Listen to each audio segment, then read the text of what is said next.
Bonjour à toutes et tous, je vais vous proposer de vous installer pour qu'on puisse débuter le conseil.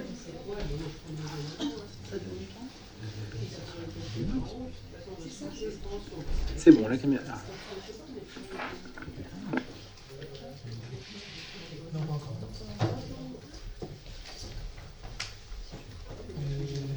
Je vais attendre que. Est-ce que quelqu'un peut aller chercher les éditeurs? Il arrive, il est en main. Non, il n'y a pas que David qui est absent, il y a aussi.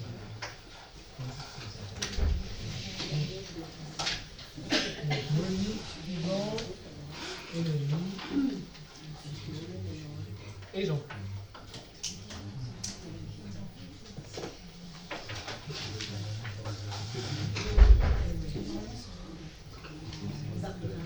Ils sont dans la cuisine. 1, 2, 3. Ça y est, les retardataires arrivent. Donc bonsoir à toutes et tous. J'espère que vous avez tous passé un bon été. Donc on reprend pour ce premier conseil municipal de la rentrée qui il en reste 4 avant les prochaines échéances. Donc comme à mon habitude, je vais faire passer les diapos et ça bug évidemment. Alors, bon, moi ça bug. Du coup, je vais déjà faire. C'est quoi le premier point? C'est mon ordinateur RAM, donc du coup forcément. Brigitte, est-ce que tu peux faire passer les diapos s'il te plaît? Alors, du coup, je fais l'appel. Oui, autant pour moi. Donc, Arthur Bonneveux, je suis présent. François Meudy est excusé et il donne pouvoir à Daniel Godard. Daniel Godard. Jean-Pierre Coudurier est excusé, il donne pouvoir à Yvan Rotabulo. Marie-Noël Gerfaux-Valentin. Jean-Claude Bernard. Présent. Monique Lechêne. Présente. Gilles Munieri. Présent. Pascal Dupuis. Présent. Et si Pascal part plus tôt, il m'a donné pouvoir. Noé Laurent. Présent. Anke Méner est absente, pardon, et elle donne pouvoir à Brigitte Mollard. Philippe Vachette. Présent. Jacques Perrault. Présent. Jean-Marc Princé. Présent. Yvan Rotabulo. Présent. Jean-Pierre Tissigné est excusé et il donne pouvoir à Gilles Munieri. Brigitte Mollard. Présente. Marie-France Pichat est excusée et elle donne pouvoir à Jacques Perrault. Sylvie Cédry est excusée et elle donne pouvoir à Jean-Marc Princé. Noémie Prime. Présente. David Dubonnet. Présent. Yvette Fétaz. Présente. Geneviève Mongelat. Présente. Annie-Claude Thiebaud. Présente. Benoît de Rivaz est excusé et il donne pouvoir à Yvette Fétaz. Il est où, Daniel, le pouvoir? Bon, il est, en tout cas, je l'ai bien. Nathalie Laumonier Présente. et Pierre Mollet est excusé et il donne pouvoir à Nathalie Laumonier. Donc, on en a fini pour ce premier point. Je vais vous proposer de désigner Monique Lechêne comme secrétaire de séance. Est-ce que Monique l'accepte? Il y a des oppositions? Non. Très bien. Merci Monique. Je vous fais donc passer la feuille de présence pour que vous puissiez tous la signer. Et je vais vous demander d'approuver le procès-verbal du 2 juillet 2025. Est-ce qu'il y a des questions ou des remarques sur ce procès-verbal? Non? Eh bien écoutez, je vous propose de le mettre aux voix. Est-ce qu'il y a des oppositions? Des abstentions? Je vous remercie. Et donc on va débuter le conseil, sachant que ce conseil est un conseil qui est plutôt assez léger. En termes d'ordre du jour, vous l'aurez vu, on a 8 points inscrits à l'ordre du jour, dont seulement 3 qui sont en examen détaillé, et un bilan dispositif à l'EVER que Jean-Claude nous présentera dans les informations diverses, et puis évidemment, il y aura les questions diverses et éventuellement les questions du public. Je vous propose donc de passer à l'examen simplifié des délibérations. La première concerne le remboursement des frais et d'élus dans le cadre de 3 déplacements qui vont avoir lieu dans les prochaines semaines et prochains mois. Le deuxième concerne la reconduction de la subvention à l'AMEJ dans le cadre du classe 2025-2026. La troisième concerne l'attribution des récompenses aux lauréats du concours photo. La quatrième délibération concerne des régularisations foncières d'une parcelle rue Lafayette. Et enfin, la cinquième concerne le plan d'action dédié à la défense extérieure contre l'incendie. Est-ce que sur ces 5 délibérations, il y a des demandes de prise de parole, de remarques, d'interrogations ou de demandes de vote à part? Madame Mongelat. Une simple question. Il marche pas votre micro? Non. C'est pas grave, pas le fort. Non. Comment se fait-il que vous n'ayez pas été informé de la possibilité de s'inscrire pour aller au congrès des maires?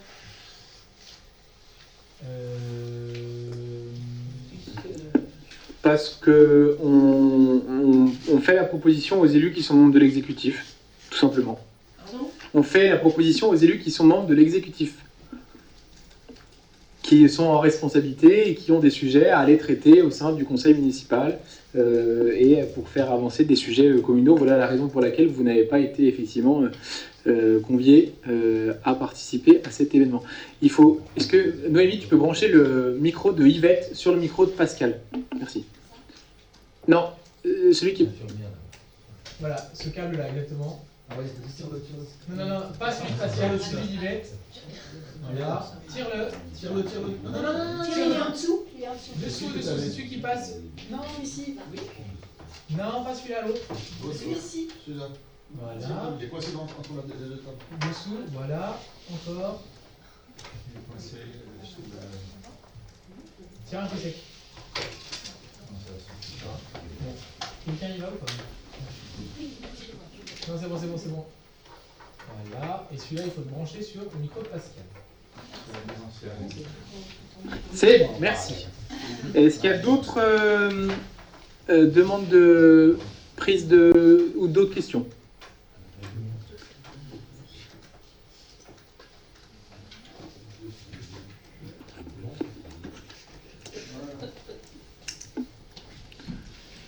Non? Eh bien écoutez, je vous propose de mettre aux voix l'ensemble de ces délibérations. Est-ce qu'il y a des oppositions, des abstentions? Une abstention. Sur l'ensemble des délibérations, Madame Mongelas, ou juste sur celles concernant les déplacements L'ensemble. Sur l'ensemble, ok. Donc je vous remercie. Et je vous propose de passer à l'examen détaillé des autres délibérations. Et donc je vais passer la parole à Jean-Marc Princet pour la présentation de la décision modificative numéro 2. Merci, Monsieur le maire. Décision modificative numéro 2, plutôt, j'allais dire, technique, des évolutions conjoncturelles et pour une partie attendue, pour d'autres un peu plus récentes, on va dire, plus nouvelles. On a retenu le principe de faire une note explicative pédagogique un peu comme la fois précédente pour bien voir un peu derrière les chiffres ce qui se passe en fait. Au niveau de la section de fonctionnement, on a des dépenses supplémentaires pour 13 552 €, des recettes supplémentaires de 49 856 €. Donc on est plutôt dans le positif comme vous le voyez. Dans les dépenses supplémentaires, hausse du carburant, alors il y a eu à la fois des petites augmentations, un peu plus de trajets que prévu, et puis tout simplement, je pense que l'estimation était un petit peu en dessous de la réalité. Donc l'année prochaine, sur le budget 2026, il faudra prévoir un peu plus. Prestations de services qui, elles, n'étaient pas prévues au moment de la constitution du budget. C'était, il y a un financement de la mise en place du prélèvement automatique pour la restauration scolaire et la garderie périscolaire auquel on n'avait pas pensé, des honoraires. Voilà. Ensuite, il y a tout ce qui tourne autour de la vente de la boulangerie, où là, il y a à la fois un impact de dépenses supplémentaires de 22 000 €, mais on voit plus loin qu'on a un reversement dans les recettes supplémentaires de 47 357 €, ce qui fait un bilan final de plus 25 000. Donc c'est plutôt intéressant pour les finances de la commune. On a également une diminution de ce qu'on a reçu par rapport à ce qu'on attendait du FPIC. Et puis au niveau des charges financières, il ne nous a pas échappé que le taux de livret A a beaucoup changé cette année, puisqu'en janvier il était à 3%. Au 1er février, 2,4%. Au 1er août, il était passé à 2,1, je ne sais plus quand, en juin sans doute. Il est passé à 1,7% au 1er août. Ce qui a un impact tout simplement sur nos frais financiers, puisqu'on a nos plus importants emprunts pour l'école, qui sont indexés sur le livret A. Donc quand le livret A a un taux qui diminue, les frais financiers d'intérêt diminuent, mais on paye la même somme globale de remboursement d'emprunt, donc en fait on va payer plus de capital et moins d'intérêt. Donc c'est un jeu à somme nulle, mais qui désendette en partie, enfin pour 5 000 €, la commune. D'où l'intérêt, lorsqu'on prend effectivement des emprunts, certains à taux fixe et d'autres à taux variable, que le taux variable soit sur un indice comme le taux d'intérêt du livret A. C'est pour ça que pas mal de communes retiennent ce type d'options, parce qu'elles sont effectivement intéressantes. J'en viens aux recettes supplémentaires. Taxe sur la publicité extérieure, un peu plus élevé que prévu, mais en fait, il y a en partie dedans des choses qui datent de 2024, qui sont arrivées un peu tardivement. Voilà, on a parlé de l'EPFL et on a globalement, pour une section de fonctionnement, un résultat comptable qui est aux alentours de 650 000 € en prévisionnel. On verra ça exactement à la fin de l'année.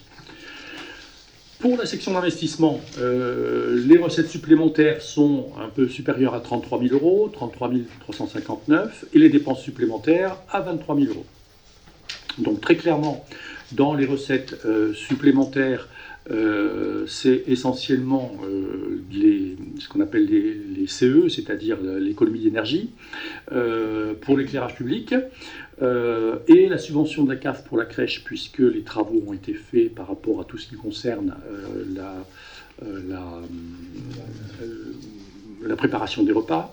Voilà. Et puis une subvention pour un fauteuil adapté pour quelqu'un qui a mal au dos. Donc 2 756 € sur 3 300 €. Voilà, part de FCTVA également en hausse sur la partie investissement, alors qu'elle était en légère diminution sur la partie fonctionnement chantier. Voilà, dans les dépenses supplémentaires, donc les 5 000 € dont j'avais parlé sur l'emprunt, l'acquisition de matériel adapté, donc en fait de sièges ergonomiques, et puis l'annuité de l'EPFL, elle est à moins 9 000 parce qu'elle est passée à la demande de la DGFiP, là aussi, de l'investissement au fonctionnement. Voilà, on est sur un fonds de roulement qui est à peu près inchangé, qui est toujours à l'ordre de 2,3 millions €, équivalent à environ 170-180 jours de fonctionnement, avec une capacité d'autofinancement de millions d'euros, donc situation saine. Et on est vraiment sur une revalorisation ciblée de certaines dépenses courantes nécessaires pour des ajustements techniques et puis un peu conjoncturels. Voilà, donc plutôt du quotidien, on va dire. Merci Jean-Marc. Est-ce qu'il y a des questions ou des remarques sur cette décision modificative? Monsieur Dubonnet. Mettez bien votre micro qu'on vous entende en visio. Et là, ça marche. Donc, comme c'est une DM où il n'y a rien de particulier, c'était juste des questions, des interrogations sur, par exemple, la mise en place du prélèvement pour la restauration et les études, où vous rajoutez ces 2 000 € de dépenses de fonctionnement. On aurait pu penser que c'est quelque chose, normalement, qui roule, qui est prévisible, donc c'est curieux. Et qui est déjà en place, quoi. Enfin. Alors, c'est une opération one-shot, c'est-à-dire qu'on met en place le prélèvement automatique, donc on a une petite intervention. Pardon. Excusez-moi. C'est une opération one-shot. On a fait la mise en œuvre du prélèvement automatique déjà pour d'autres services de la commune. Bon, là, il fallait terminer sur le périscolaire, donc il y a une petite somme pour la société informatique, voilà, qui a lieu une fois. D'accord, c'était pas en place. Comment ? Ça n'existait pas. Non, on l'a fait progressivement sur plusieurs activités. Alors cette année, c'est la périscolaire et la cantine. L'année précédente, c'était la crèche. Voilà, donc ça demande du travail, pas simplement de l'achat de logiciels, mais également du fonctionnement aussi pour effectivement un certain nombre de parties de la facture de l'entreprise informatique, plus raccrocher les logiciels de la mairie avec ceux de la trésorerie. Et mon autre question, c'était vous avez vendu une voiture à 1 000 €? Oui. Et paradoxalement, alors c'était une voiture qui était sur cale, je crois, hein, sur cale, c'est-à-dire qui ne fonctionnait plus, qui ne roulait pas. À la mairie? Une voiture municipale, donc. Ouais. Comment? C'était quoi ce véhicule? C'était une Twingo, une vieille C'est la Clio des services techniques, Clio, voilà, qui était sur le parking. voilà, qui fonctionnait plus, donc elle a été vendue plus que la valeur nette comptable, ce qui nous intéressait, mais du coup la somme va en fonctionnement, ce qui nous a surpris, mais bon, la trésorerie a dit ça, donc on l'a fait, et ça explique également le petit gain sur les assurances, puisqu'on ne paye plus l'assurance de ce véhicule. Et je vous confirme, M. Dubonnet, qu'on était encore jusqu'à présent sur l'envoi de factures avec les familles qui doivent aller sur le portail de la DGFiP pour inscrire le numéro de la facture et payer en direct avec la carte bleue. Oui, Et ils pouvaient payer en ligne, ouais. oui, mais là, le prélèvement, en gros, Ouais, c'est on donne son encore, RIB et on est prélevé automatiquement. Autant dire que ça va changer la vie de beaucoup de familles qui étaient en retard sur le paiement. Et je dois vous avouer que moi aussi, quand je mange à la cantine et que je dois payer, ça m'arrive d'avoir des relances de la DGFiP parce que je n'avais pas payé. Quand vous allez à l'école? Quand je vais manger à la cantine, oui, effectivement, je paye la cantine. Et donc, bon, voilà, c'est une DM comme il en existe, on va dire, couramment, avec un volet peu important. Simplement, je trouve curieux, justement, dans ce cadre, de venir rappeler des éléments globaux du budget pour se gargariser du fonds de roulement colossal, de la bonne... Enfin, voilà, c'est pas en rapport, c'est juste une DM à 60 000 €, voilà, c'est pas... Mais à chaque fois, vous aimez bien rappeler que tout va bien. C'est bon, Jean-Marc. C'est mon rôle. Oui, c'est pas ce qu'on pense, vous le savez. Mais bon, c'est pour se rassurer. On fait tous de la politique. Est-ce qu'il y a d'autres questions sur cette décision modificative? Non? Eh bien, écoutez, je vous propose de le mettre aux voix. Est-ce qu'il y a des oppositions sur cette décision modificative? Est-ce qu'il y a des abstentions? Je vous remercie. On passe à la délibération suivante, qui est aussi présentée par Jean-Marc, qui concerne le marché d'assurance. Renouvellement des marchés d'assurance de la commune. Pardon. Renouvellement des marchés d'assurance de la commune. Alors, c'est des circonstances très particulières. Je ne sais pas si c'est reconnu, mais les assurances françaises sont parmi les plus fortes au monde et sont des multinationales très, très impressionnantes. Et dans leurs clients privilégiés qui payent cher pour des services parfois modestes, il y a les collectivités locales. Et certaines collectivités locales n'arrivent plus à s'assurer. Ça devient très compliqué. Et il y a des situations où, sans parler de partage de marché, on a quand même des incompréhensions sur les montants. Donc face à ça, on aurait bien aimé qu'il y ait une mutualisation sur l'agglomération. C'est quelque chose qui ne s'est pas fait. Donc il n'y a pas eu de mutualisation sur l'agglomération.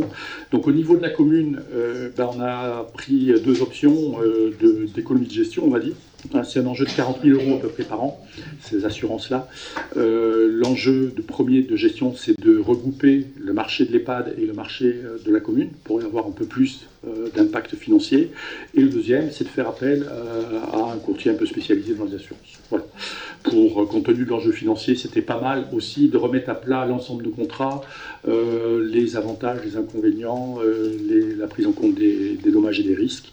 Donc voici la proposition de renouvellement de marché d'assurance de la commune à l'aide d'une société d'audit consulte accompagnement pour faire le choix. Merci Jean-Marc. Est-ce qu'il y a des questions sur cette délibération concernant les assurances? Non. Écoutez, je vous propose de la mettre aux voix. Qui s'abstient? qui vote contre, je vous remercie. Et je passe la parole à Daniel Godard pour la présentation des subventions aux associations communales, en particulier aux associations à caractère social. La commune de Barbera, soucieuse de renforcer sa politique de solidarité et de cohésion sociale, je suis trop loin, souhaite attribuer les subventions à des associations locales dont les actions contribuent à l'intérêt général. Ainsi, la collectivité entend réaffirmer son attachement aux valeurs de proximité, de participation et d'entraide en soutenant activement les initiatives portées par les acteurs associatifs. Alors, pour rappel, en mai 2025, une subvention de 21 112,50 € a déjà été attribuée à 17 associations œuvrant sur la commune.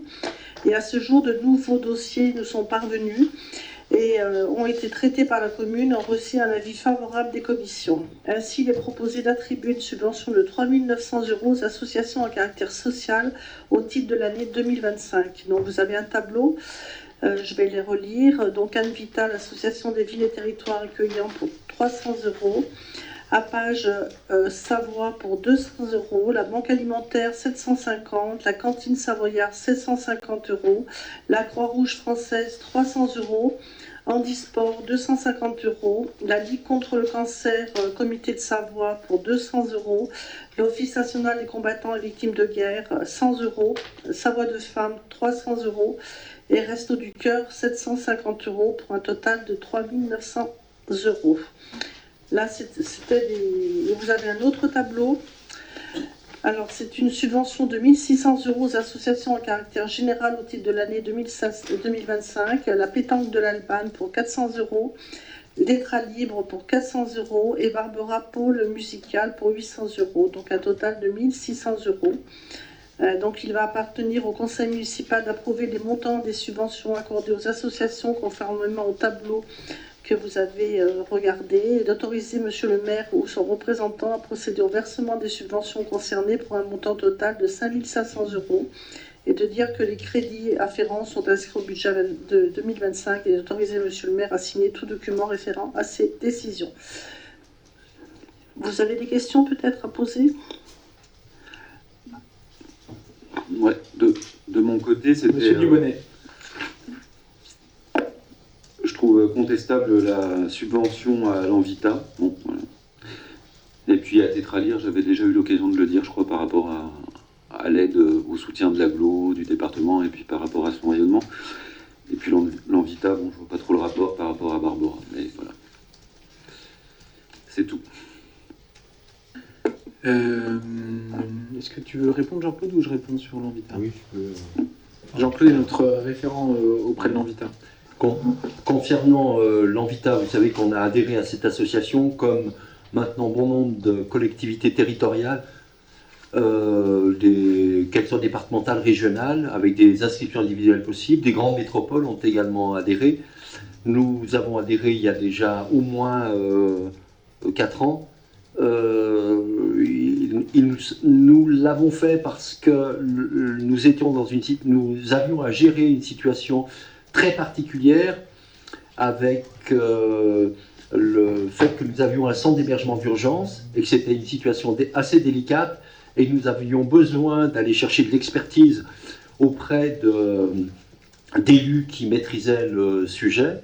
Donc nous avons prolongé cette adhésion et c'est effectivement une association ressources et il est de bon ton, effectivement, nous semble-t-il, de prolonger notre adhésion et cette subvention au motif effectivement qu'un jour ou l'autre, ne serait-ce aussi que parce que nous avons déjà organisé par 2 fois des parrainages républicains pour des personnes habitant sur la commune et qui ont depuis d'ailleurs obtenu des régularisations.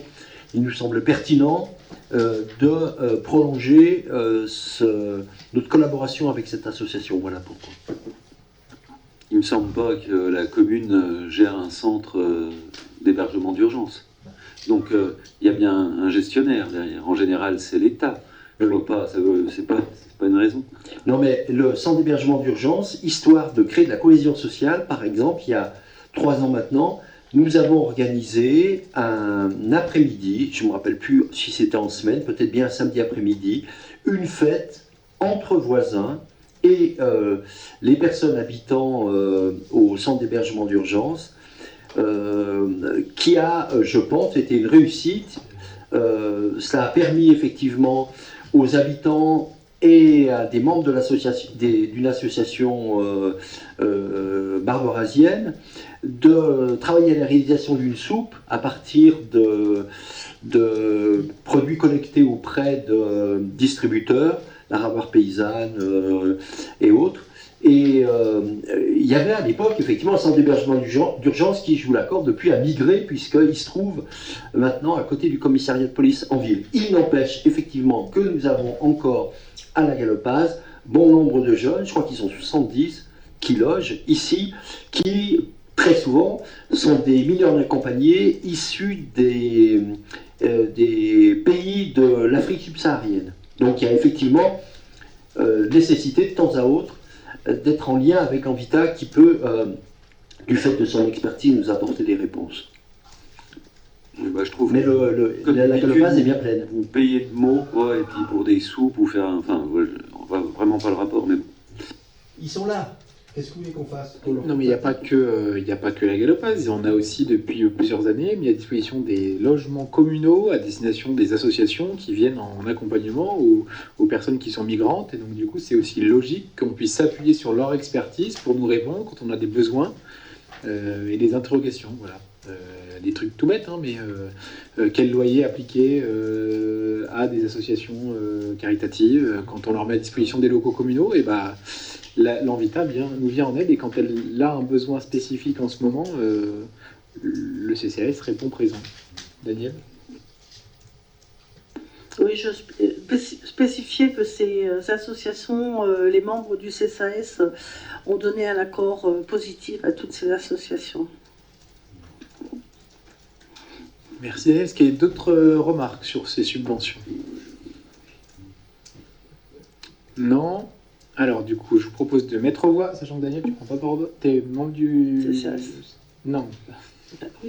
Oui, ça va de ça. T'es membre du bureau? Non, t'es juste adhérente, ok. Donc, est-ce qu'il y a des... Alors, s'il y a des élus qui doivent ne pas prendre part au vote parce qu'ils sont membres des conseils d'administration de ces associations, vous n'hésitez pas à nous le dire. Et s'il n'y en a pas, je vous propose de passer aux voix. Est-ce qu'il y a des oppositions? Des abstentions? Je vous remercie. On en a donc fini avec l'ordre du jour. Et donc du coup, je vais passer à la présentation des pouvoirs que vous m'avez délégués dans le cadre de la décision numéro 4, donc sur les passations de marché inférieures à 70 000 €, que je vais vous lister. Auprès de l'entreprise AB Conseil pour la mise à jour des RAAT. C'est quoi les RAAT déjà? C'est les règlements d'accessibilité, je pense, et de sécurité des bâtiments communaux. Auprès de l'entreprise ADB Service pour le lavage des vitres de la commune. Auprès de l'entreprise Enerbat pour un diagnostic qualité au niveau de la qualité de l'air, des services techniques qui est particulièrement affolante. Auprès de l'entreprise Estia pour le changement des batteries des blocs autonomes de secours pour un montant de 25 000 €. Auprès de l'entreprise Cider pour changer les barillet au niveau des écoles, on a mis des barillet électroniques, c'est-à-dire qui fonctionnent avec badge. Auprès de l'entreprise Veritas pour les tests des sols souples des aires de jeu. Toujours auprès de l'entreprise Cider pour des barillets et des clés. Ensuite, l'entreprise Comat et Valco pour des tables de pique-nique qu'on installera, qui commencent à être installées sur la commune. Auprès de l'entreprise Sautrabois pour le marché de l'escalier qui permet de rejoindre le chemin du Patéry depuis la route des Gautelans quand vous êtes au-dessus de l'église et que vous montez sur le chemin piéton. Auprès de l'entreprise Pollen pour la couverture de Malongo. Ça, c'est toujours tout ce qui concerne Malongo, c'était bien prévu dans les marchés qu'on avait déjà débattus en conseil municipal. Donc il y a aussi l'entreprise Roissard pour le carrelage, l'entreprise Roissard pour la peinture. Auprès de l'entrepôt du bricolage, on a acheté une cuve de 1000 litres. On n'a pas dû acheter qu'une cuve de 1000 litres parce qu'à ce prix-là, il doit y en avoir plusieurs. Auprès de l'entreprise Baïcommute pour la fourniture de l'abri à vélo qui va être installé dans l'école de l'Alban pour les agents et les personnels de l'éducation nationale. Et donc l'entreprise Paretti qui a fait la dalle pour pouvoir poser cet abri, auprès de l'entreprise Renault Charpente pour la réfection de l'entrée de l'école Concorde maternelle pour un montant de près de 20 000 euros. Donc tout ça c'est du hors-taxe. Hein. L'entreprise ATE 73 pour la tranchée à Malongo, l'entreprise Roissart pour la plâtrerie à Malongo et l'entreprise APAF pour le contrôle technique des panneaux solaires qui vont être positionnés sur la mairie. Donc ça, c'est tous les pouvoirs qui m'ont été délégués en termes de marché public. Est-ce que sur ces pouvoirs-là, il y a des questions ou des interrogations? Monsieur Dubonnet. Je m'interrogeais aussi sur les RAT. R-A-A-T. Et du coup, c'est les repérages amiante avant travaux. C'est quoi? Repérage amiante avant travaux. Ah oui, ça, pas l'accessibilité. Non, je me suis trompé, c'est... Bien qu'on m'ait dit qu'il y avait aussi des rats un peu partout récemment. Mais bon. Après, oui, on aurait souhaité avoir un petit point aussi sur Malongo à l'occasion, puisqu'on voit régulièrement des sommes qui concernent cet entrepôt. Sur la dalle vélo, bon, c'est dommage de rajouter encore un bout de goudron, c'est un peu un jeu de dames là-bas entre un bout de goudron, un bout d'herbe, un bout de... Voilà, c'est pas très heureux, surtout qu'il y avait déjà beaucoup d'arceaux, alors je sais pas après comment faire. Et mon autre question, elle est sur la suite, c'était sur le local Pistrin, en fait, sur le montant des travaux, et puis peut-être le rappel du coût d'achat aussi, je ne me rappelle plus, à l'occasion. Au passage. Alors, je vais laisser Jean-Claude vous répondre sur Malongo. Je peux. Oui, beau projet. Et d'ici quelques mois, je pense, les Barberasiens découvriront un lieu où producteur de convivialité, de rencontres, d'échanges, tout à fait spectaculaire. Les travaux suivent leur cours. Je vous invite à aller feuilleter la lettre électronique que nous adresse régulièrement le percolateur, ça s'appelle la percolettre, et ça vous permet d'avoir des informations sur l'installation des artisans, des artistes, qui, depuis, pour certains, plusieurs mois, ont emménagé dans les locaux, des artisans qui travaillent, le ferronnier qui crée des couteaux, des locaux qui avancent, un espace, des toilettes qui sont installées, des box à l'étage qui sont achevés, et actuellement le projet des porteurs du percolateur, c'est de travailler à des aménagements extérieurs. La semaine dernière, nous nous sommes rendus avec ma collègue Brigitte Mollard à une réunion de travail avec un groupe d'architectes, de paysagistes pour réfléchir à l'environnement de ce bâtiment. Tout cela pour vous dire, enfin, je vous invite déjà dès à présent, je peux même, si vous le souhaitez, même si je suis une personne peut-être peu fréquentable, allez savoir, mais je vous invite, si vous voulez, un jour, je peux vous accompagner jusqu'à là-bas, vous serez assez surpris de voir l'évolution spectaculaire de ce bâtiment. Et alors, je ne suis pas expert en bâtiment, même si j'ai acheté il y a 35 ans sur Barbera une maison dans laquelle j'ai quasiment tout refait. Mais si nous avions dû aménager le bâtiment aux frais de la commune, les chiffres qui nous sont communiqués régulièrement dans les différents conseils municipaux, les chiffres auraient explosé, vraiment. Mais au-delà du ton, je le disais un peu sur le ton de la boutade, mais c'est vrai que si vous le souhaitez, Monsieur Dubonnet, je suis prêt à vous inviter, qu'on se rende un matin là-bas pour visiter le bâtiment, vous le verrez comme ça. Moi je vous remercie, mais bon, je le connaissais avant, maintenant il a changé, mais c'est la seule chose qui m'inquiète, c'est si jamais vous étiez peu fréquentable. Alors que j'étais... Ah, vous savez bien, mais... c'est comme le scotch, vous savez, des fois, il y a des étiquettes qui collent à la peau, et c'est comme le sparadrap. Ça, il y en a qui aiment bien les étiquettes. Ah, vous savez bien. Bah, je vois, oui. Et donc du coup, on reste sur les montants qui ont été votés lors du budget. Mais donc, je voulais un rappel de ces montants dans une prochaine Franchement, communication. je veux bien qu'on y aille tous les deux. Non, mais moi, il n'y a pas de problème. Je veux la réponse à ma demande. Voilà, c'est tout. Donc vous aurez le détail, mais c'est... Il n'y a aucun souci sur rien. Bon, peut-être que Jean-Marc pourra vous répondre en cherchant les infos. Sur le local Pistrin, Gilles, tu connais peut-être le montant, il me semble qu'on était à 70 000 € à peu près. 70 000 €, et les services sont tout en interne là, sur la réhabilitation intérieure, faire tomber les cloisons, mettre aux normes les WC. Donc je ne peux pas vous donner un chiffre précis, mais ce qui est sûr, c'est que, étant donné que c'est fait en interne, on fait beaucoup d'économies par rapport à si on était passé par des entreprises, mais j'ai pas le montant précis, on vous l'apportera au prochain conseil municipal. Mais il y aurait quand même des subventions sur les travaux sans qu'on prenne de prestataires, donc. Alors oui, parce qu'il y a des dépenses, mais donc on essaye d'aller chercher des subventions. Mais les subventions, c'est sur l'autre. C'est ce que je vous ai pas encore présenté. Hein.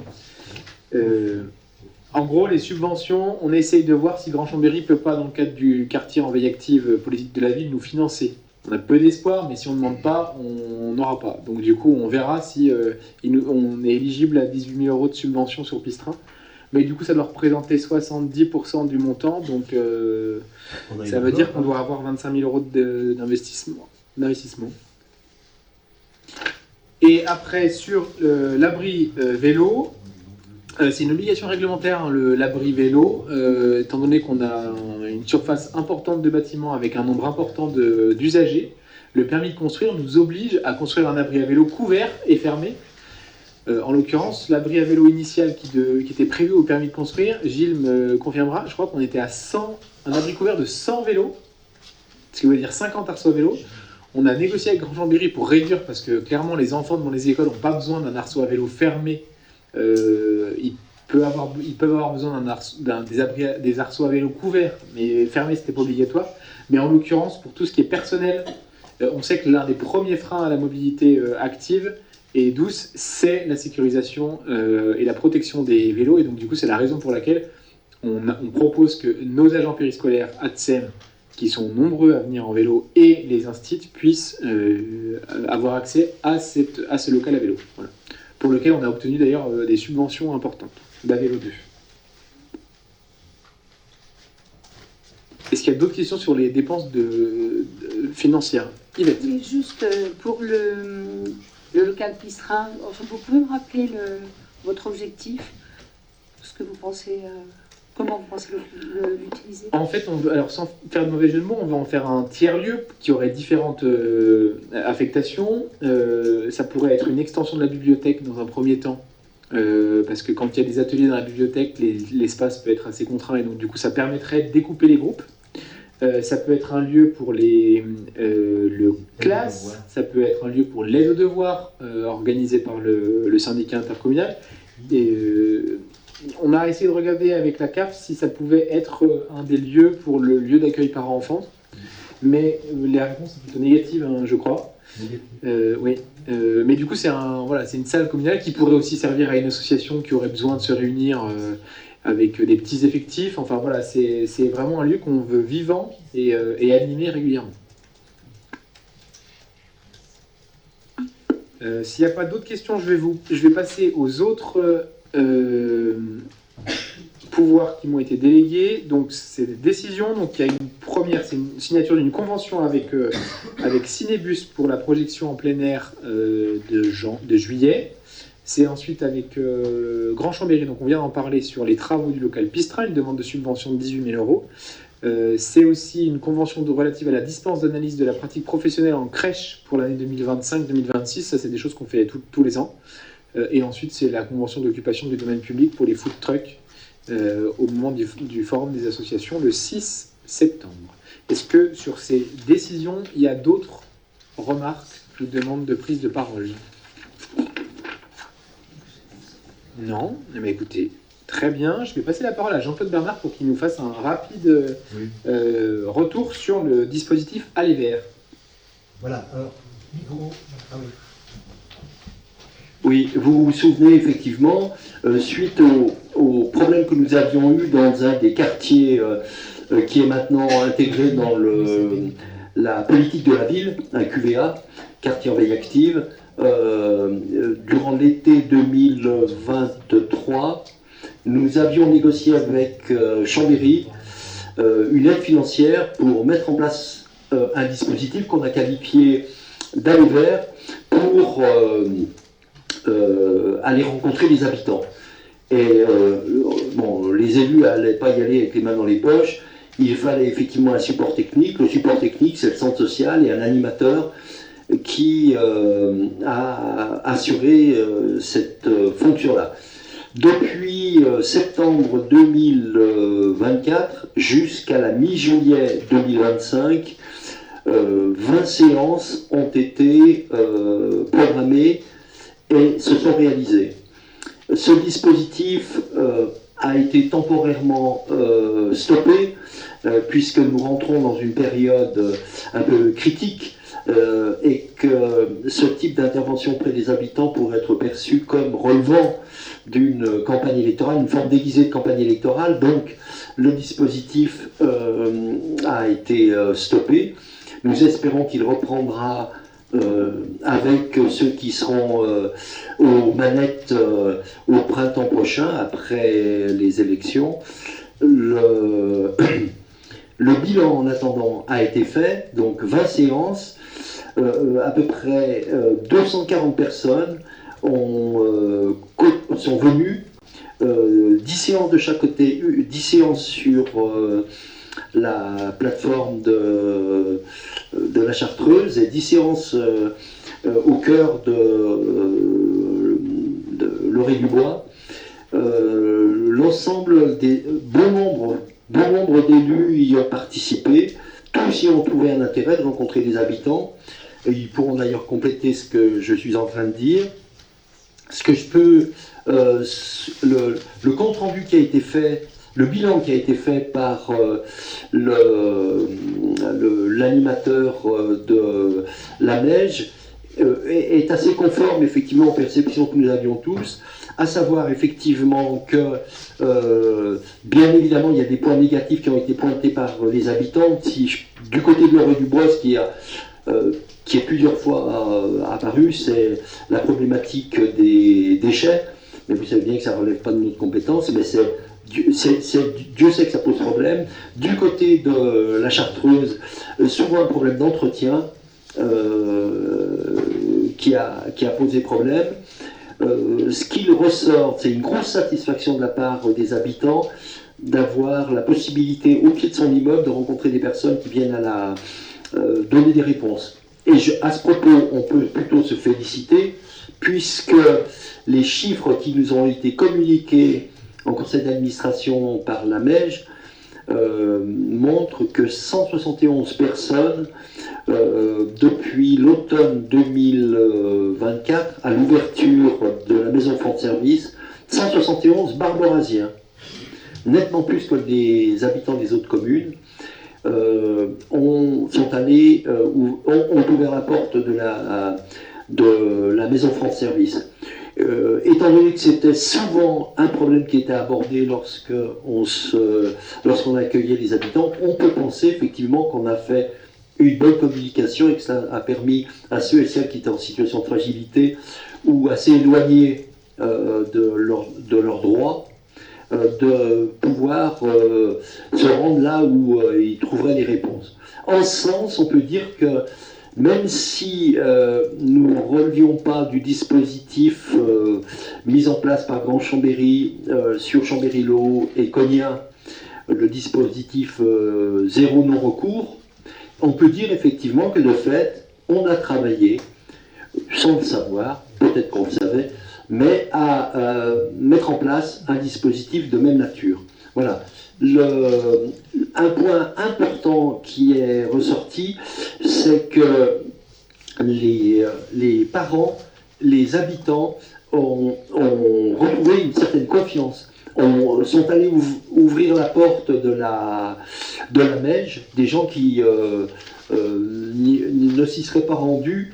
Là, il ressort effectivement que ce sont des personnes qui se sont dit, bah tiens, peut-être que ce café associatif, c'est aussi pour moi. voilà un bon exemple, et viennent s'asseoir dans ce café associatif le matin à la Meige, notamment quand il fait beau. Voilà. Ils ont apprécié cette démarche démocratique, vraiment, je pense, de démocratie participative. De mon point de vue, c'est très positif. Mais donc, un dispositif qui est ajourné jusqu'en mars prochain, jusqu'en avril prochain. Merci Jean-Claude. Est-ce qu'il y a des interrogations, des questions, des remarques, des demandes de précision sur ce dispositif à les verts dont effectivement on est très satisfait? Non, très bien. Eh bien écoutez, je vous propose de passer aux questions diverses. Est-ce qu'il y a des questions? Madame Mongelat. Une interrogation sur la suppression de 2 places de stationnement devant le Carrefour City et le restaurant là, dans la... Voilà, pourquoi ces 2 places ont été supprimées avec beaucoup de monde qui vient chez les médecins, pharmaciens, commerce, etc. Et on supprime 2 places. Alors, une interrogation. Gilles, tu veux répondre ou je réponds? Alors, c'est pour se mettre en conformité avec la réglementation qui interdit désormais que 5 mètres en amont des trottoirs, des passages piétons, il y ait un masque de visibilité. Et en l'occurrence, c'est un des trottoirs dans le centre, des passages piétons dans le centre-bourg où il y avait beaucoup de masques de visibilité avec beaucoup de voitures qui stationnaient et donc du coup ça pouvait créer des accidents. Il y a déjà beaucoup de personnes qui se sont fait peur au niveau de ce passage piéton et donc du coup c'est ce qu'on est en train de développer partout dans la commune, de supprimer à moins de 5 mètres des passages piétons dans le sens de la circulation. Donc après ça pose pas de souci, mais avant il faut le faire pour éviter qu'il y ait des accidents entre piétons et notamment des enfants qui traverseraient et qui ne seraient pas vus par les voitures.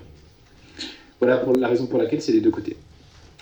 Et que, par exemple, dans la rue des Chenevies, où il y avait 2 passages piétons, ces derniers mois, on a posé des jardinières qui sont beaucoup plus basses, et donc du coup, ça ne fait pas de masque de visibilité pour empêcher aux gens de pouvoir créer des accidents. Deuxième question, pourquoi ce nombre important d'arrêts minutes rue Centrale devant le foyer Hubert Constantin, qui est quand même un bâtiment qui est très utilisé par les associations et autres, et il n'y a plus moyen de se garer dans le quartier, quoi. Pour les gens qui viennent pratiquer une activité. Gilles, tu veux répondre? Bon, alors je vais répondre. Si je ne me trompe pas, sur la rue Centrale, étudiée en conseil de quartier, vue avec notamment la référente du bureau de tabac, la propriétaire du bureau de tabac, il y avait une problématique de stationnement pour les gens qui venaient au bureau de tabac. Par ailleurs, il y a aussi beaucoup de problématiques de stationnement de parents qui viennent chercher leurs enfants. Je pense en particulier au mercredi et pendant les soirées. Donc il y a plusieurs places effectivement qui sont passées de blanc à jaune ou de bleu à jaune. Par contre, toutes les places en épi restent en bleu. Donc ça ne pose aucune difficulté pour les adhérents des associations qui viennent pratiquer des activités. Et puis, je ne cesse de le répéter, aux grandes dames de certains habitants de la rue Lafayette, mais la rue Lafayette dispose de grands espaces qui permettent de se stationner à proximité immédiate du foyer Hubert Constantin. Donc, dans le secteur, quand on veut stationner notamment en journée, on n'a pas trop de difficultés. Et là, ça répond aussi à des problématiques de gens notamment d'habitants, qui ne pouvaient pas se garer, qui ne pouvaient pas sortir de chez eux. Je pense en particulier à la maison, la grosse maison qui fait l'angle Berthollier central. Il y a un portail qui sort, il y a beaucoup de gens qui se stationnent devant le portail et ça gêne ces gens. C'est quelque chose qui est remonté à quasiment tous les conseils de quartier du quartier de la Madeleine.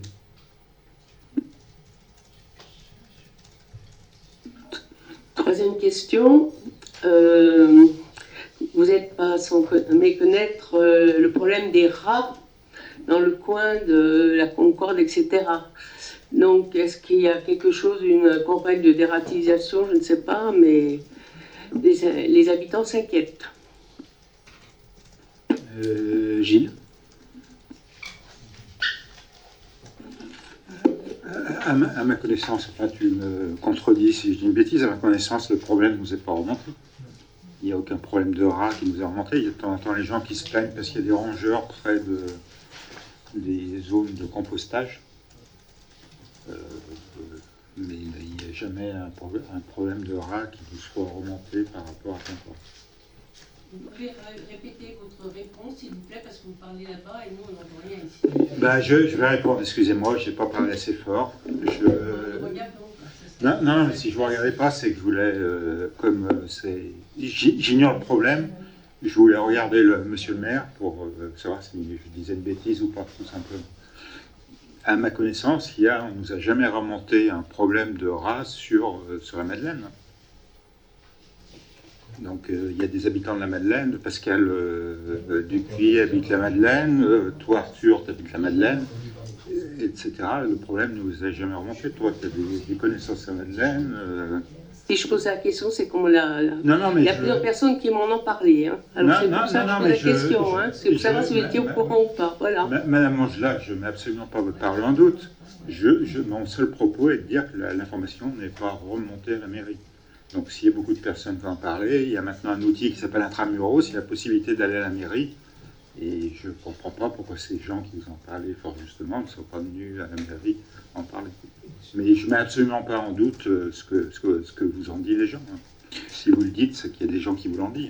Moi, il y a un endroit dans le quartier de la Madeleine précis où on m'a signalé la présence de rats et il y a eu une intervention de Grand Chambéry pour nettoyer ces conteneurs, c'est au niveau du 1 bis et du 1 de la rue centrale. Donc vraiment tout en haut, au niveau de... c'est quoi? C'est la ferme de la Digue, là, les logements Cristal Habitat, et le 1, c'est monsieur et madame Pireno. À cet endroit-là, il y a effectivement des rats, ça a été dératisé. Mais sur le reste du quartier, vous pouvez nous dire précisément où c'est, parce que... Le bas de la rue centrale, et donc vers les kinés, à la route de Châles, là, voilà. C'est justement... Et effectivement, dans le bas de la rue centrale, effectivement, au croisement rue centrale, rue du 8 mai 45, quand je suis allé chez les gens, ils m'ont effectivement signalé qu'il y avait des rats, mais le problème, c'est que là, on est quasiment que sur des parcelles privées, un enchevêtrement de maisons individuelles, donc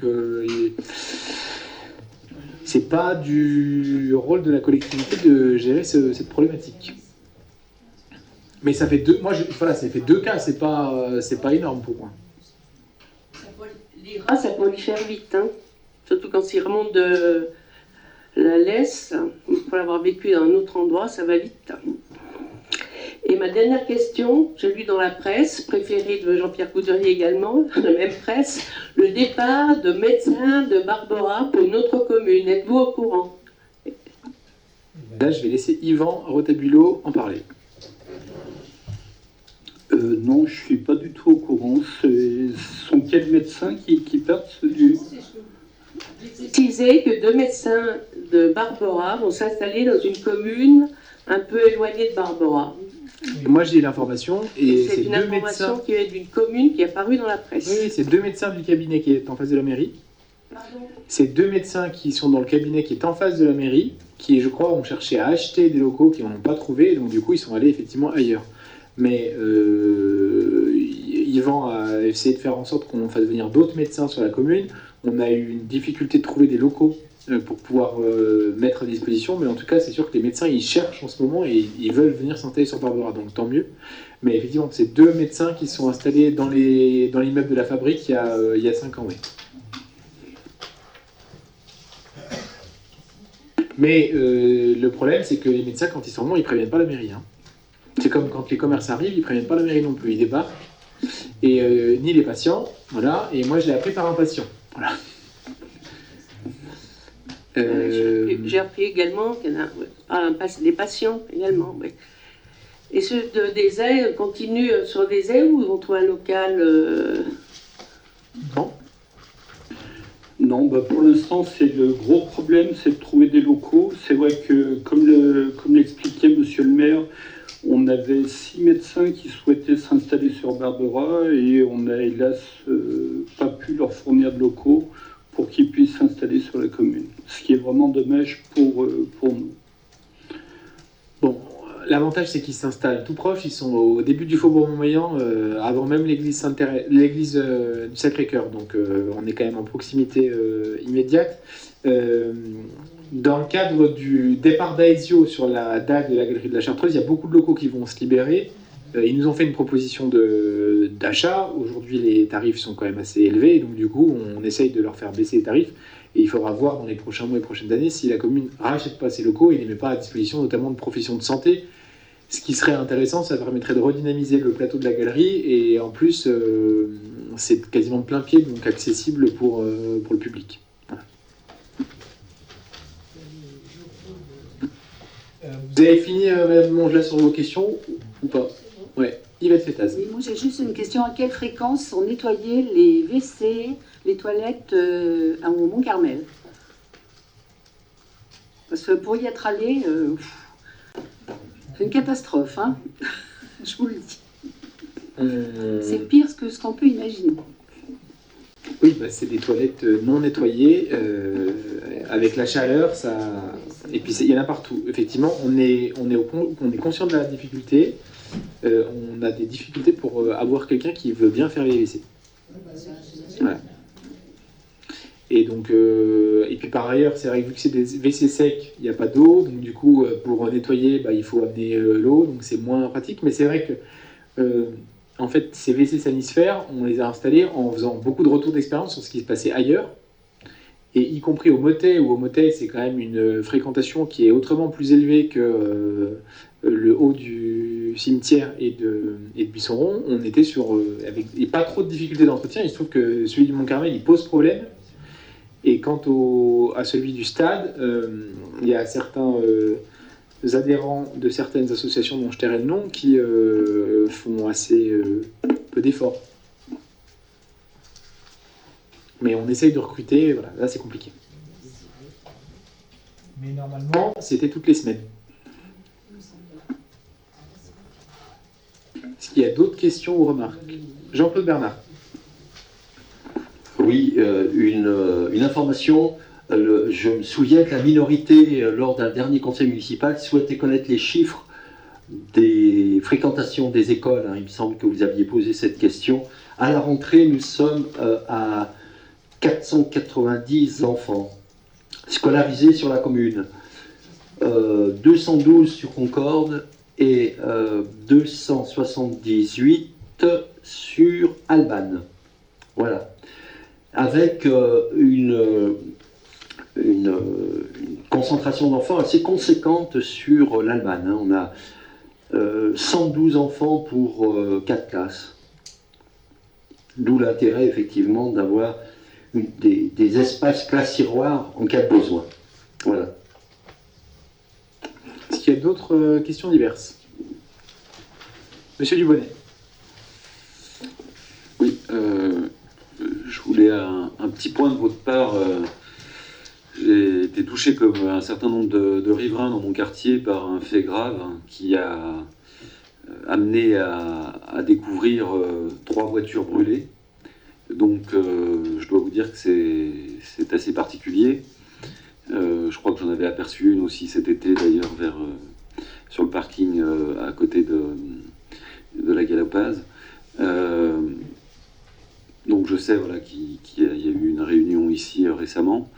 Voilà, mais c'est un fait qui a quand même marqué les esprits et qui est grave. Donc voilà, je voulais connaître un peu ce que vous mettez en place par rapport à ça.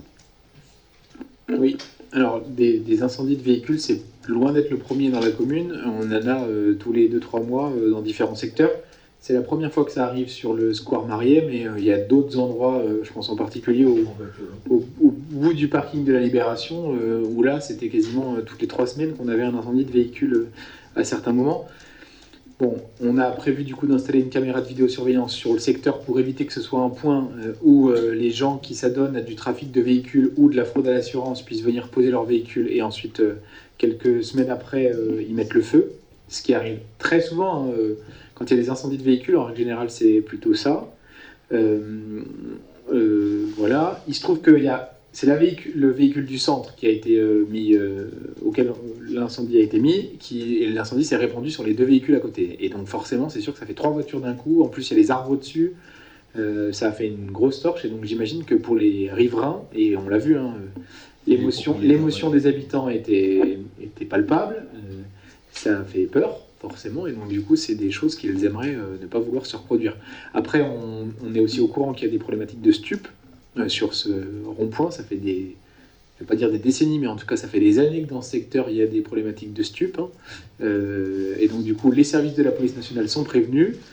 Quant aux nuisances qu'il peut y avoir avec des jeunes qui squattent et qui sont plus ou moins bruyants à des heures plus ou moins tardives, on a demandé aux correspondants de nuit de passer plus régulièrement, et on a aussi demandé à Wakil, notre animateur jeunesse, d'avoir une présence un peu plus importante sur ce secteur. Sachant qu'avec les moyens qu'on a humains, avec une convention avec la régie plus sur les correspondants de nuit qui est limitée dans le temps, hein. Les correspondants de nuit sont là 3 jours par semaine, c'est ça, 3 jours par semaine, Jean-Claude ? 3 soirs par semaine. C'est jusqu'à minuit ou 2 heures ? Non, ça varie.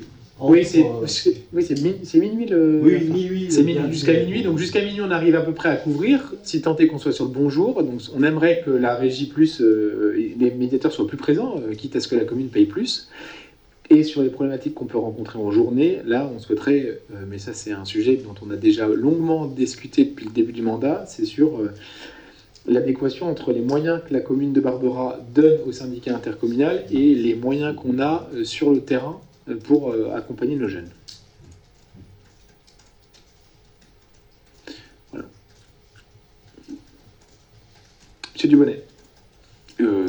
J'ai eu connaissance aussi par ailleurs d'un article selon lequel vous évoquiez le fait de quitter éventuellement le CIVU, donc je voulais savoir ce qu'il en était.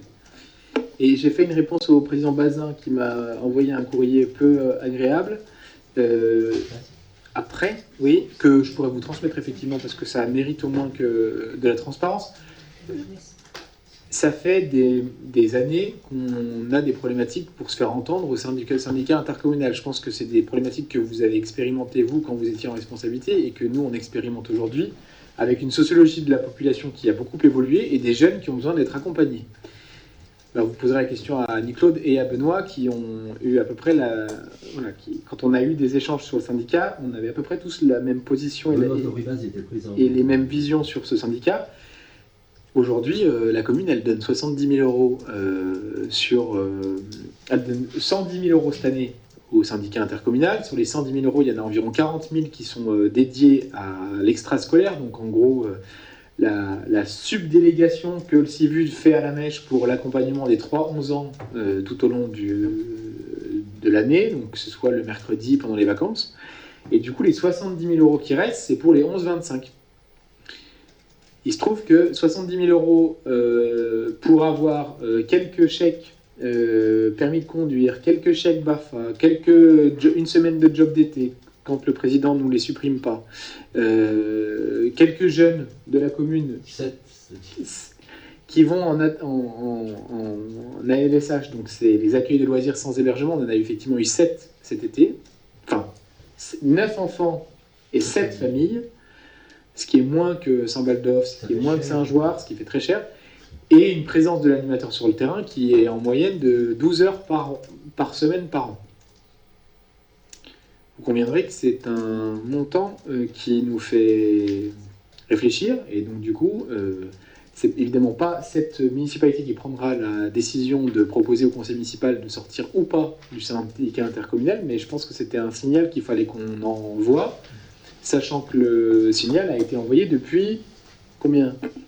Je pense que les élus qui sont autour de la table peuvent l'attester. Ça fait depuis le début du mandat que Barbera demande à ce qu'on ait de la présence terrain, et qu'aujourd'hui, il n'y a pas de présence terrain suffisante qui est donnée. Et donc, du coup, il y a un moment où le rôle aussi, mon rôle, et je pense que le rôle des élus, c'est de vérifier que l'argent public est bien utilisé. Voilà. J'ai pas dit qu'on sortait, j'ai dit qu'on envisageait de réfléchir à la question. Jean-Claude ? Oui, si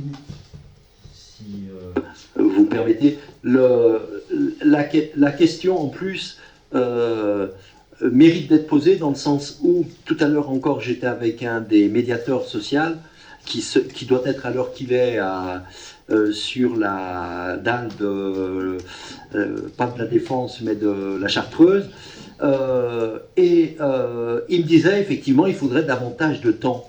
Donc avec Chambéry, sans doute que la prochaine équipe municipale aura à travailler pour que dans le cadre de la politique de la ville, puisqu'on a un quartier en veille active qui s'étend, vous le savez, depuis la Chartreuse pour aller jusqu'à l'Orée-du-Bois, eh bien, il appartiendra sans doute, effectivement, de réfléchir plus précisément au nombre d'heures et de jours nécessaires où ces équipes de médiateurs devront être présents. Parce qu'ils font un très, très, très bon travail. Quand ils sont là, et pas simplement parce que l'un d'entre eux est une force de la nature, il fait 1m95 et 120 kg, mais ils sont tous, effectivement, ils ont tous été formés à la médiation, à une approche empathique des jeunes, ce qui temporise et calme tout le monde. Donc ça se passe parfaitement bien. Comme l'a dit le maire, le problème, ils sont là que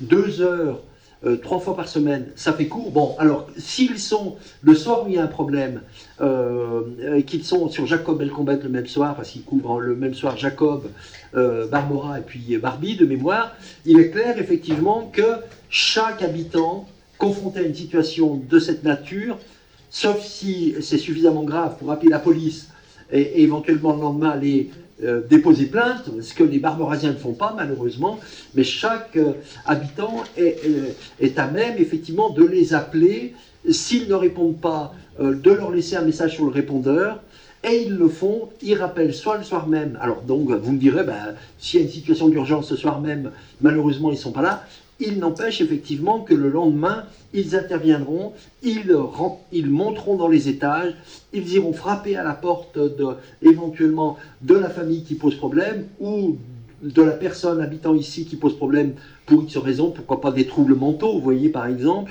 ils le font et ils le font bien. Et de la même manière, comme l'a souligné le maire, pour l'animateur jeunesse, il est clair effectivement qu'avec cette enveloppe, ce delta dont il a parlé, correspondant à ce que l'on verse aussi vu hors subvention à Meige, il est clair effectivement qu'il y a un budget largement suffisant et bien au-delà pour payer 2 animateurs jeunesse à plein temps, incluant les cotisations patronales, sans aucun problème, et il y aura de la marge. Et donc il serait préférable, nous, c'est ainsi qu'on réfléchit à l'avenir. Bon, moi, j'ai pas...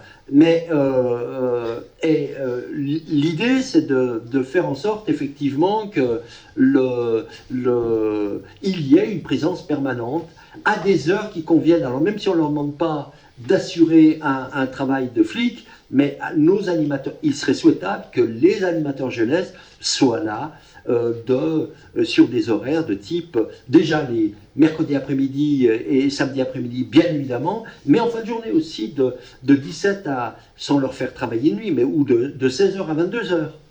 Et ensuite, il y aurait un relais assuré par les médiateurs sociaux, ce qui nous garantirait effectivement un suivi pour que les habitants aient la tranquillité qu'ils souhaitent. Hein.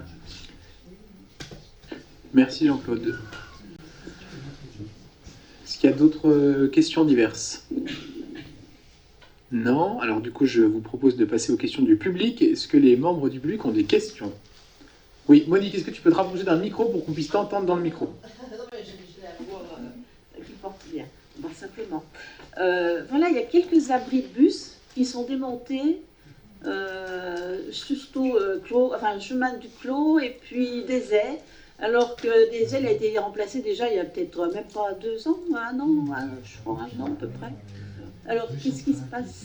En fait, Grand Chambéry et la ville de Chambéry ont renouvelé leur marché avec JC Decaux, qui est propriétaire en fait de ces abris. Les abris appartiennent pas à l'aglo, ils appartiennent à JC Decaux. Et ils ont décidé de faire un changement et une modernisation. Voilà. Donc c'est pour ça que tous les abribus sont en train d'être renouvelés et on les aura bientôt neufs. Surtout que celui du chemin du Clos, les verres, ils sont restés longtemps en débris, les débris de verre et tout sur le... Ah oui, mais c'est un choix de JC Decaux de tous les changer. Ah oui, d'accord. Puis j'ai une autre question au niveau de l'éclairage du stade. Donc il éclaire bien, ça c'est sûr, c'est très bien. Et ça éclaire même ma façade un petit peu. Chez cette route de la Villette, donc ça éclaire pas mal. Et donc, il était resté éclairé tout le mois d'août. tous les soirs, de 20h30 à 23h. Je crois que c'était quand même beaucoup, je sais pas, surtout quand il fait jour. À 20h30, il fait jour, donc je ne sais pas ce qui s'est passé. Qu'est-ce qu'il y a eu exactement? Jackie, est-ce que tu veux répondre? Et je compléterai, ou d'autres élus? Oui, alors, ça a été un choix suite aux dérives qu'il y a eu sur le centre-bourg. Les jeunes qui jouaient au ballon, les clients du restaurant prenaient des ballons, enfin, il y avait pas mal de soucis. Et on leur a demandé pourquoi ils n'allaient pas jouer au stade. Ils nous ont dit qu'il faisait nuit. Donc on l'a mis, ça a été fait cet été, mais assez rapidement pour répondre aux interrogations puis aux soucis des habitants du centre. On a mis une horloge qui s'allumait de telle heure à telle heure pour que les jeunes puissent aller jouer jusqu'à 23h. Bah oui, parce que 23h, ils sont sur la place sinon. Ça ne les empêche pas d'être là jusqu'à 2h du matin, certains, mais voilà. Donc, et on avait donc Wakid qui les récupérait, qui leur faisait faire une activité. Donc voilà, ça a permis d'apaiser un petit peu le souci. Mais je précise, alors je précise quand même, Monique, parce que ça c'est le pourquoi on a éclairé le City. Mais là, la problématique, c'était pas les éclairages du City, en fait, de l'ancien terrain stabilisé, c'était les nouveaux éclairages du terrain d'entraînement qui n'étaient pas paramétrés parce qu'il fallait que le terrain soit réceptionné, et le terrain a été réceptionné fin août. Une fois que le terrain a été réceptionné, les traçages ont été faits, et une fois que les traçages ont été faits, Citeos a réglé les lampadaires. Ça n'aurait pas dû poser de problème parce que normalement, ces éclairages n'auraient pas dû être allumés tant que le terrain n'était pas réceptionné. Sauf que Citeos, quand il a mis les éclairages, il les a branchés sur le terrain stabilisé. Donc du coup, quand le terrain stabilisé était allumé, en l'occurrence le City, ça allumait aussi le terrain d'entraînement. D'où la plainte, effectivement, jusqu'à la route de la Villette. Et c'est tout le coteau qui s'est plaint, à raison. Et du coup, normalement, c'est désormais résolu, parce qu'il n'y a plus de problématique d'éclairage qui va dans les façades des gens. Et ça a été fait avec une absence de communication auprès des habitants, ce qui peut expliquer aussi l'incompréhension légitime de la part des habitants qui voyaient des éclairages allumés pour rien.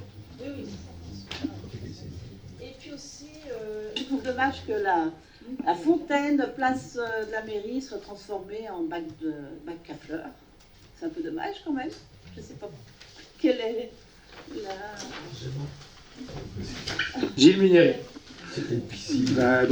Donc la fontaine, il y avait des gros problèmes d'étanchéité au niveau de la tuyauterie.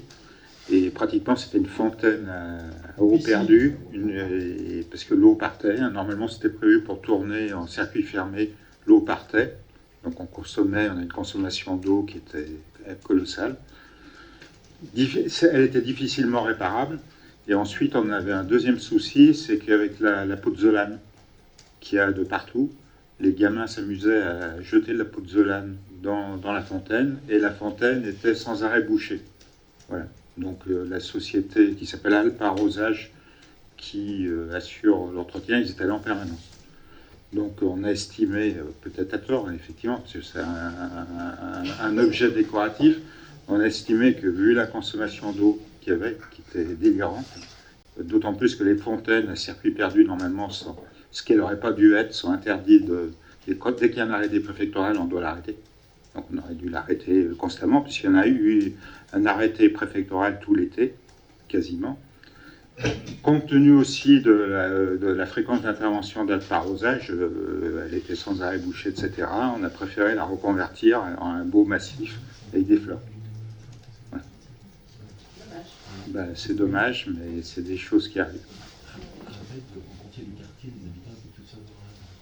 Et on avait parlé en conseil de quartier, effectivement, et comme le dit mon collègue Jean-Claude Bernard, tous les habitants, il y avait plutôt de majorité, l'unanimité pour transformer la fontaine en... Puis c'était devenu le plateau joueur.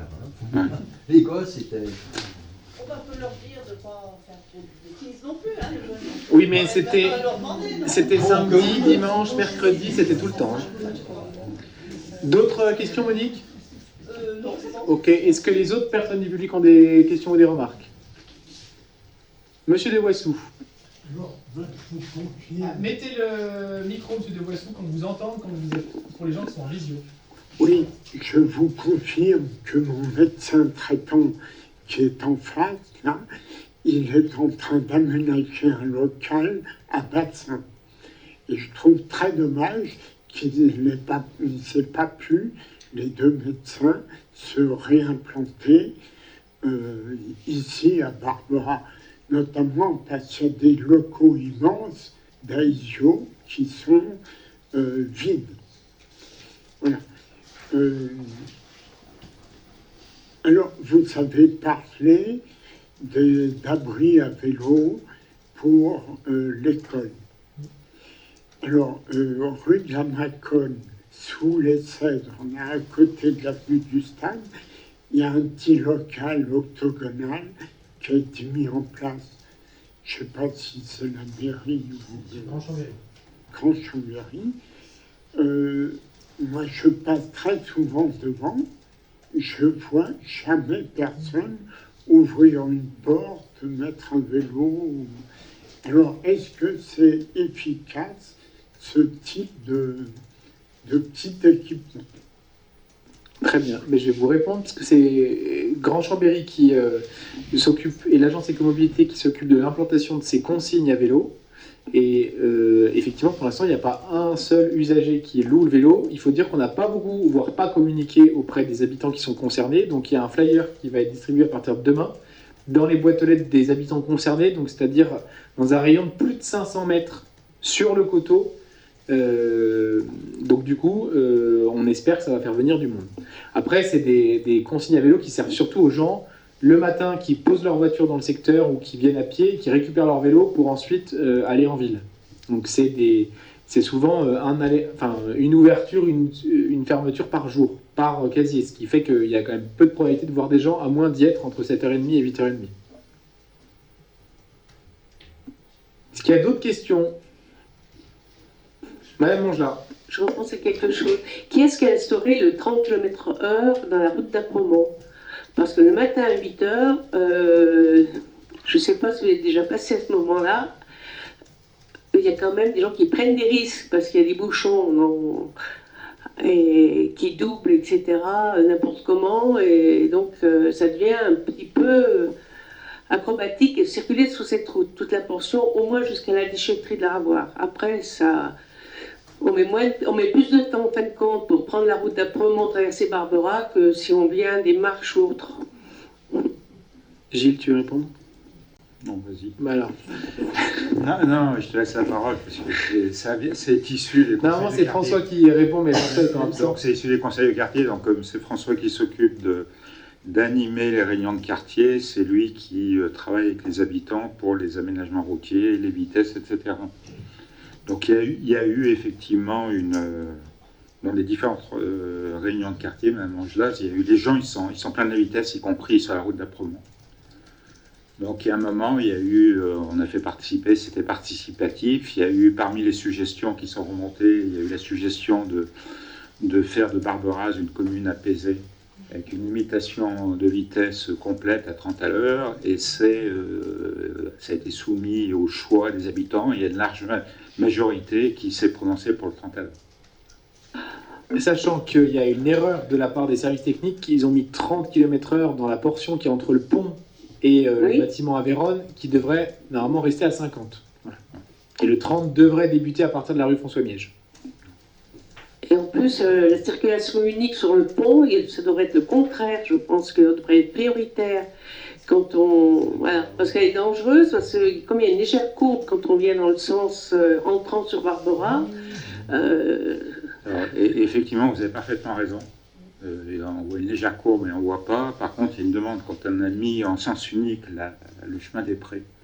Il y a eu une demande des habitants du chemin des Prés qui a été de dire comment on fait. Enfin, c'est même pas par rapport au sens unique, c'est les gens du chemin des Prés.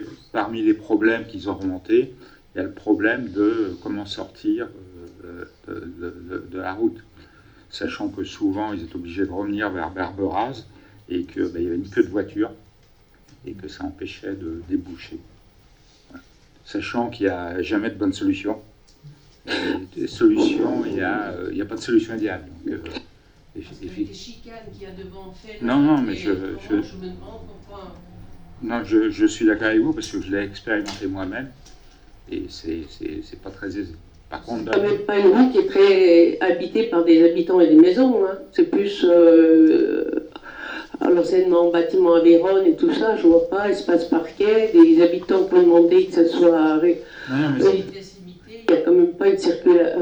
Non, Madame Manget, c'est auparavant, quand la chicane était inversée, les habitants du chemin des Prés qui voulaient aller sur Barbera, donc pour aller à la déchetterie, aucun problème, ils s'inséraient dans la circulation sans difficulté, mais par contre, il y avait une remontée de voitures au niveau de la chicane, notamment le matin, parce qu'il suffit qu'il y ait une voiture qui arrive, ça fait ralentir 10 voitures, ils avaient du mal à s'insérer, sachant qu'en plus, il y a la traversée de la piste cyclable qui est peu aisée et dangereuse, et donc du coup, les habitants du chemin des Prés, très massivement, et du Coteau, nous ont demandé à ce que la chicane soit inversée.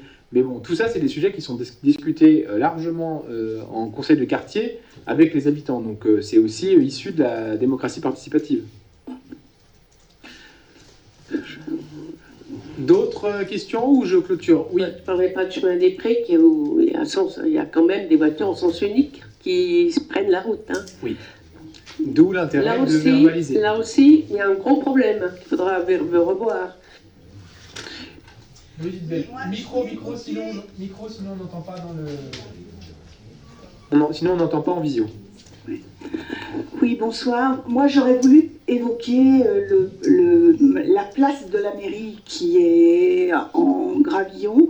Est-ce qu'il serait concevable d'envisager une végétalisation de cette place, compte tenu des conditions climatiques qui se réchauffent? Ça, c'était ma première question. Gilles Méry. Je vais répondre. Donc, quand on est arrivé, je m'impliquais peu avant dans la vie de la commune parce que j'avais une profession qui était très active et très prenante. Donc, quand j'étais élu et que j'étais à la retraite, la première chose qui m'a choqué, j'ai trouvé que finalement, et je félicite M. Dubonnet, au début, je trouvais que le centre-bourg, il y a des bâtiments un peu de partout. Et après, j'ai eu l'occasion de voir d'autres communes où c'était le centre-bourg de Barbera, je trouve. Par contre, il y a deux défauts. On n'a pas du tout réfléchi à la place centrale, qui n'est pas du tout végétalisée. En plus, il y a une accumulation de chaleur par rapport aux bâtiments qui sont autour. Il y a un autre gros défaut, on n'aurait jamais dû mettre de la pozzolan. Voilà, parce que la pozzolan, c'est volatile, etc. Donc, bon, pour M. Dubonnet, c'est toujours plus facile de critiquer après que de faire. C'est lui qui me pose la question. Donc c'est pas lui, mais je le dis parce que M. Dubonnet pourrait intervenir. Donc je réponds à madame. Et ensuite, ce qu'il aurait fallu, c'est mettre du goutte à goutte, de l'arrosage au niveau de tous les massifs. Donc depuis le départ, on a une idée qui est de végétaliser la place. Et puis de faire en sorte que ce soit une place agréable où les gens puissent venir s'asseoir l'été, qu'il y ait des zones ombragées, qu'il y ait des kiosques, qu'il y ait de la verdure, etc. Jusqu'à là, on ne l'a pas fait parce qu'on a eu un problème budgétaire. Et donc, on ne s'est pas posé la question. Et l'idée étant, si cette liste actuelle est réélue, parce qu'il va y avoir des élections prochainement, l'idée, c'est que ce soit un des projets majeurs de la nouvelle équipe municipale. D'accord. Ouais. La deuxième question, la petite rue qui est parallèle à la mairie et à la rue de la... Comment ça s'appelle? C'est le passage qui est devant l'immeuble à côté, qui est une servitude. C'est vrai que sur cette petite rue circulent beaucoup... alors, les trottinettes, les vélos, et c'est vrai que la vitesse de ces véhicules est assez importante et peut causer des soucis, c'est-à-dire des gens qui peuvent, par exemple, être percutés, c'est déjà arrivé. Est-ce qu'il y a quelque chose qui peut être prévu pour limiter cette vitesse avec des, je sais pas moi, un sens de circulation, enfin je ne sais pas comment on pourrait concevoir ça, mais faire en sorte que ce soit quelque chose qui soit plus facile pour les piétons, pour les mamans qui viennent chercher leurs enfants, parce qu'il est vrai que la cohabitation avec les vélos, les trottinettes pose quand même un souci. Alors, il s'agit du passage qui est entre le Sorbier et la maison. Voilà. Et alors, la problématique qu'on retrouve partout en France et qui n'est pas spécifique à Barbera, c'est l'irruption de trottinettes un peu partout et qui, pour l'instant, n'est pas bien réglementée. Donc, c'est compliqué de gérer. L'itinéraire cyclable qu'on conseille aux gens, c'est de passer par la place de la mairie et ensuite passer au niveau des composteurs là, et déboucher dans la petite rue et ensuite récupérer la rue de la Mâconne plutôt que de faire le tour par cette petite voirie qui n'a pas de nom mais qui longe le Sorbier. La problématique, c'est que c'est une voirie qui est privée dans les faits. Donc c'est à la copro d'agir pour l'aménager. Ou alors il faut que la commune que la copro rétrocède à la commune cette petite servitude, ce petit chemin, et qu'ensuite la commune mette en place des choses. Mais si souvent, quand on met en place des choses pour éviter que les trottinettes et les vélos passent, les premiers qui en souffrent, c'est les poussettes et les fauteuils. Et moi, j'ai du mal à mettre en place des aménagements qui viennent en défaveur, notamment des poussettes, quoi. Donc, c'est pas un sujet qu'on va traiter tout de suite. Quand vous dites que c'est privé, mais il y a quand même une servitude. Il y a quelque chose qui a quand même été accordé entre les propriétaires de la copropriété et la mairie, puisque normalement c'est fait pour vérifier un peu... Oui, auparavant c'était un des chemins qui permettait d'accéder au parking de la place de la salle polyvalente. Aujourd'hui il n'y a plus de parking, hein. Il y a un immeuble à la place du parking et donc du coup cette servitude elle existe encore, elle n'a pas été remise en cause avec la construction du centre-bourg, mais c'est pas parce qu'il y a servitude que c'est à la commune de tout gérer. Là typiquement, vu qu'il y a beau avoir une servitude, c'est pas la commune qui change l'éclairage public par exemple. Donc il y a le fait qu'il y ait une servitude, ça ne fait pas perdre les droits de propriété. Donc c'est bien au propriétaire d'aménager. Est-ce qu'il y a d'autres questions? Non? Eh bien écoutez, je vous propose de clôturer le conseil. Je vous remercie et je vous donne rendez-vous en novembre. On a fait la date le 5 novembre pour le prochain conseil municipal. Merci à tous.